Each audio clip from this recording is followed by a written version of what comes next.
अस्सलाम वालेकुम नाज़रीन, मैं हूं शेख रहमत अली, आप देख रहे हैं क्राइम टुडे न्यूज़। नाज़रीन, हैदराबाद सिटी पुलिस कमिश्नर ने ये वाज़ेह तौर पे कहा है कि जो फाइनेंसर्स है अब उनकी खैर नहीं है, जो इस तरह से लोगों पर जुल्म करते हैं और फाइनेंस का नया नया कारोबार शुरू करे हैं, यानी अलग अलग तरीक़ों से ये कारोबार को शुरू किया गया है।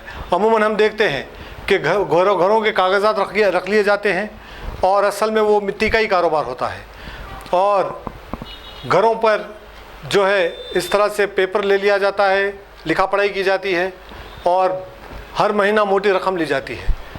ये फाइनेंसरों का एक नया कारोबार, नया धंधा शुरू हुआ है और इस तरह से ऐसे फाइनेंसरों से होशियार रहिए। और इस तरह से ऐसे फाइनेंसर्स हमारे ग्रेटर हैदराबाद में बड़ी तेज़ी से गरीबों पर जुल्म कर रहे हैं, लोगों पर जुल्म कर रहे हैं, उनकी प्रॉपर्टीज़ ले रहे हैं, दे रहे हैं 4 लाख 3 लाख 5 लाख और 20 लाख 25 लाख 30 लाख की प्रॉपर्टी ले रहे हैं। इस तरह के कई वाक़यात देखने को मिल रहे हैं। और फाइनेंसर भी ऐसे फाइनेंसर, कारोबार करने वाले जिनकी दुकानें हैं, जिनका कारोबार है, आप अगर एक बार उनको देखेंगे तो आपको पता ही नहीं चलेगा कि ये फाइनेंस से कारोबार करते हैं, लेकिन असल में ये फाइनेंसर होते हैं। और इस तरह से हमारे शहर हैदराबाद, ग्रेटर हैदराबाद में फाइनेंसरों की तादाद बढ़ते जा रही है, मिट्टी खोरों की तादाद बढ़ते जा रही है।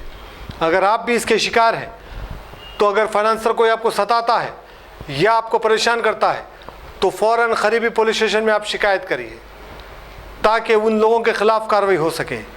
हम पुलिस स्टेशन जाते नहीं हैं और शिकायत करते नहीं हैं। यही वजह होती है कि ऐसे फाइनेंसर आप पे मुसल्लत होते हैं। किसी के घर के डॉक्यूमेंट्स रखना ये क्राइम है, किसी के घर के डॉक्यूमेंट रख लेना और उसके बदले पैसे देना ये भी क्राइम है। इस तरह से फाइनेंसर ज़्यादातर इस तरह का काम को अंजाम दे रहे हैं और ऐसे फाइनेंसरों को सलाखों के पीछे भेजना बहुत ज़रूरी है। मुसलमानों के नाम पर धब्बा है, कारोबार के नाम पर इस तरह का धंधा किया जा रहा है, इस तरह का कारोबार किया जा रहा है। और हमारे ग्रेटर हैदराबाद में 90% अब मुसलमान फाइनेंसर हो चुके हैं, जबकि अल्लाह ताला वाज़ेह तौर पे कहता है कि अगर कोई सूद का कारोबार करता है, मिट्टी का कारोबार करता है, फाइनेंस चलाता है, तो उसकी सीधे मेरी से जंग है।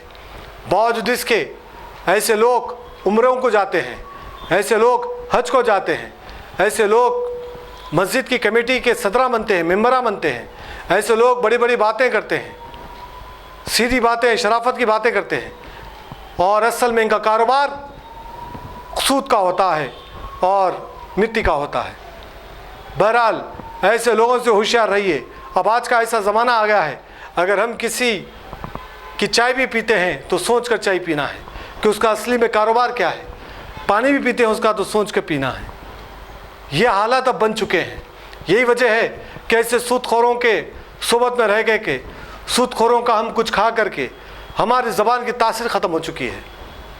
वरना मुसलमान वो कहलाया जाता था कि अगर बात की जाती तो वो बात सच होती, बरकत होती, लेकिन आज हमारी ज़बान में तासीर नहीं, हमारी बात में तासीर नहीं। सुबह से शाम तक हम झूठ बोलते हैं, गुनाहों में मुब्तला हो जाते हैं। ये तमाम चीज़ें हम में आ चुकी हैं। इसकी वजह है कि हराम का लुक़मा हमारे पास जा रहा है। ऐसे कुछ फाइनेंसर हैं जिससे हमारी दोस्ती है और इस तरह से हम इससे परेशान हैं। बहरहाल पुलिस कमिश्नर ने वाज़ेह तौर पे कहा कि ऐसे फाइनेंसरों को अब छोड़ा नहीं जाएगा। अगर आपकी नज़र में भी कोई फाइनेंसर है, कुछ इस तरह से काम को अंजाम दे रहा है या आपको परेशान कर रहा है या आपके घर के डॉक्यूमेंट्स रख लिया है, तो आप फ़ौरन करीबी पुलिस स्टेशन में जाइए, शिकायत करिए, वरना हमको कांटेक्ट करें ताकि हम और आप मिल करके ऐसे मिट्टी खोर, ऐसे फाइनेंसरों के ख़िलाफ़ हम मुहिम चला सकें।